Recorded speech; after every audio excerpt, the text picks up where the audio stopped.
Assalamualaikum warahmatullahi wabarakatuh.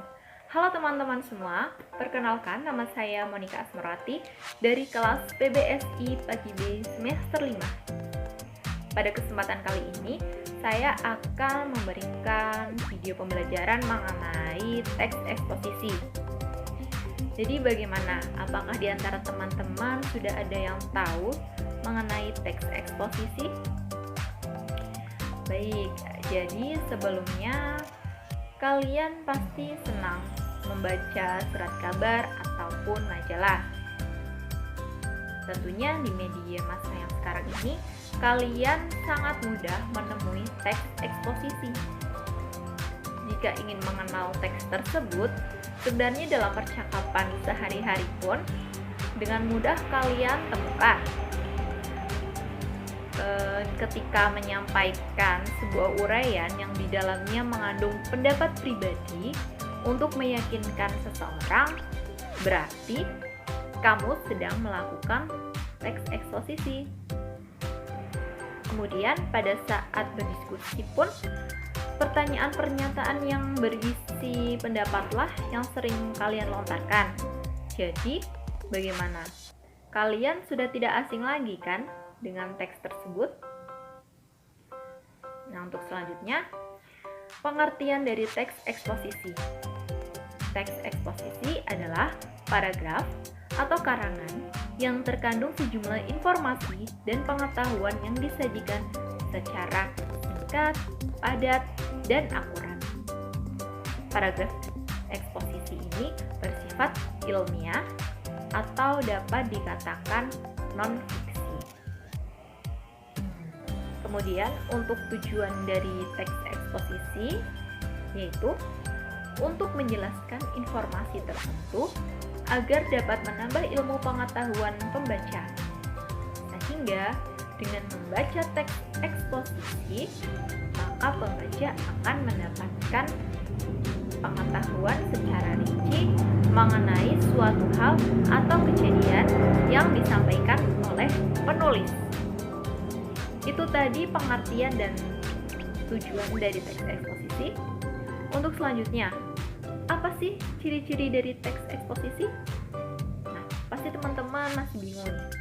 Ciri-ciri dari teks eksposisi yaitu singkat dan padat, menggunakan bahasa yang baku, penyampaian teksnya secara lugas, penjelasan disertai data yang akurat, dan umumnya menjawab pertanyaan apa, siapa, kapan, di mana, mengapa, dan bagaimana.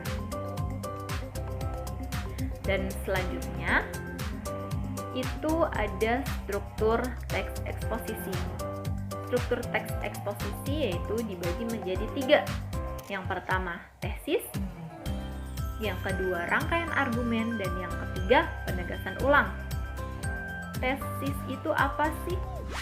Tesis yakni berupa pengenalan isu, masalah, ataupun pandangan penulis secara umum tentang topik yang sedang dibahasnya. Dan yang kedua yaitu rangkuman argumen.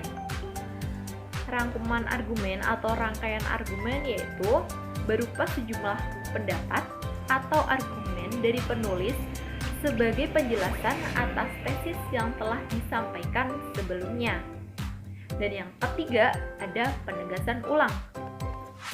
Penegasan ulang itu sebagai perumusan kembali secara ringkas. Bagian ini sering pula disebut sebagai penutup atau kesimpulan, karena penegasan ulang itu merumuskan kembali secara ringkas mengenai topik yang sedang dibahas. Jadi berada di akhir paragraf atau disebut juga penutup. Nah, setelah kita membahas tentang teks eksposisi, ada pengertian, tujuan, ciri-ciri, dan struktur. Apakah teman-teman sudah paham? Baik, untuk selanjutnya supaya teman-teman lebih paham lagi tentang apa itu teks eksposisi, maka cobalah kalian simak dan perhatikan teks berikut ini. Teks ini yaitu teks eksposisi yang berjudul Nasib Hutan Kita Semakin Suram. Coba teman-teman baca dan perhatikan dengan baik teks tersebut. Setelah membaca teks tersebut, cobalah teman-teman analisis strukturnya.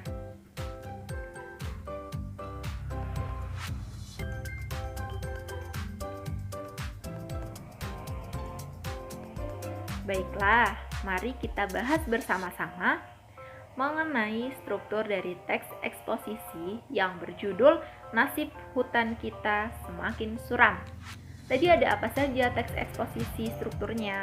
Struktur teks eksposisi yaitu ada 3, tesis, rangkaian argumen, dan penegasan ulang.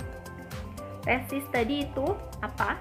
Tesis yaitu pengenalan isu, masalah, ataupun pandangan penulis terkait topik. Pengenalan isu berarti itu ada di paragraf pertama. Mari kita lihat di paragraf pertama ya. Di paragraf pertama, tesisnya itu, jika pemerintah tidak cepat bertindak dalam 10 tahun mendatang, hutan Sumatera akan musnah. Hilangnya hutan Sumatera akan diikuti oleh musnahnya hutan Kalimantan. Nah, di sini sudah jelas sekali bahwa di sini adalah pengenalan isu atau masalah mengenai hutan yang nasib hutan kita yang semakin suram. Maaf ya teman-teman. Kemudian yang kedua ada rangkuman argumen. Nah, rangkuman argumen ini biasanya kan memuat pendapat atau argumen dari sang penulis. Nah, maka biasanya ada di bagian tengah-tengah kalimat nih. Coba kita lihat ya. Di sini ada pengelolaan hutan tidak menunjukkan adanya tanda-tanda perbaikan dibandingkan tahun sebelumnya.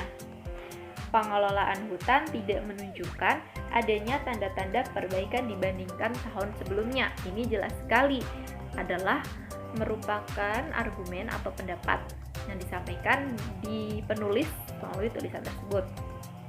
Kemudian contoh yang kedua itu sebaliknya, kecenderungan justru semakin memburuk. Nah, itu juga termasuk argumen. Itu ada di paragraf 2 dan 3. Yang 3. Selanjutnya untuk penegasan ulang. Penegasan ulang yaitu perumusan kembali secara ringkas yang biasanya di penutup atau simpulan. Mari kita lihat di paragraf terakhir. Di paragraf terakhir yaitu rupanya kedua masalah itu belum cukup. Pemerintah menambah rencana pembukaan kawasan hutan lindung untuk areal pertambangan. Kebijakan tersebut jelas semakin menyempurnakan derita hutan Indonesia. Dari kalimat tersebut sudah jelas sekali bahwa itu merupakan kesimpulan dari teks eksposisi yang telah dibahas oleh penulis. Jadi sekianlah ya teman-teman mengenai teks eksposisi. Jadi semoga teman-teman dapat memahami, dapat mengerti tentang apa itu teks eksposisi dari pengertian, tujuan, ciri-ciri maupun strukturnya. Sekian dari saya. Semoga dapat dipahami. Terima kasih. Wassalamualaikum warahmatullahi wabarakatuh.